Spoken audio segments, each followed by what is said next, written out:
Hi friends, నేను నిన్న విజయవాడ ఉండవల్లి వెళ్ళాను. మన యువజన నాయకుడు నారా లోకేష్ బాబు గారిని కలవడానికి వెళ్ళాను.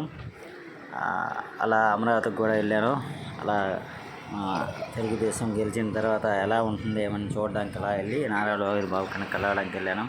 తెల్లవారి 6 గంటలకు రీచ్ అయ్యాము. చాలామంది వెయిట్ చేస్తున్నారు జనాలు. ఆయన అందరినీ కలిశారు. మన నాయకులు చాలా రెస్పాన్సిబుల్గా ఇదయ్యారు.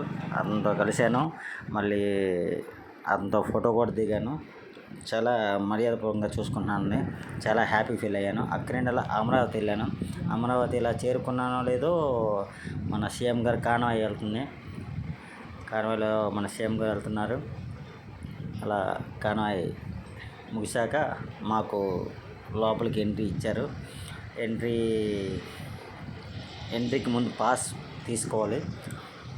పాస్ తీసుకున్న తర్వాత మనకి లోపలికి ఎంట్రీ ఇస్తారు. ఎంట్రీ ఇచ్చిన తర్వాత మనం ఏ ఎమ్మెల్యే గారిని కలవాలో అక్కడికి మేము యాక్చువల్గా అచ్చెన్నాయుడు గారిని కలవడానికి వెళ్ళాము.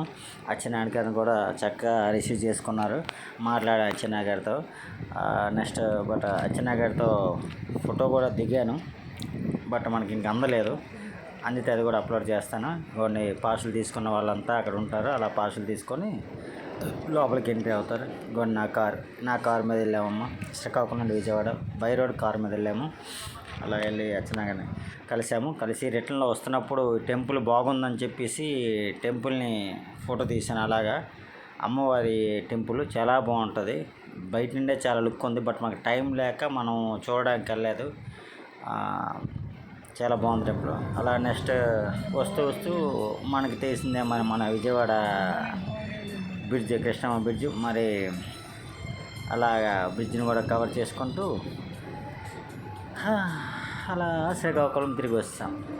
కానీ చాలా హ్యాపీ ఫీల్ అయ్యాను. మన నారా లోహిత్ బాబు గారికి కలవడం నా అదృష్టంగా భావిస్తున్నాను. ఎవరికి అంత వేగంగా అపాయింట్మెంట్ దొరకదు. కానీ వెళ్ళిన వాళ్ళందరికీ నారా లోహిత్ బాబు గారు చాలా రెస్పెక్ట్ ఇచ్చి రిసీవ్ చేసుకుంటున్నారు. అందరితో ఫోటో వగైరా దిగుతున్నారు. చాలా బాగుంది. ఒకసారి మీరు కూడా వీలైతే వెళ్ళండి. ఏమైనా సమస్య ఉంటే మన బాబు గారికి చెప్పుకోండి.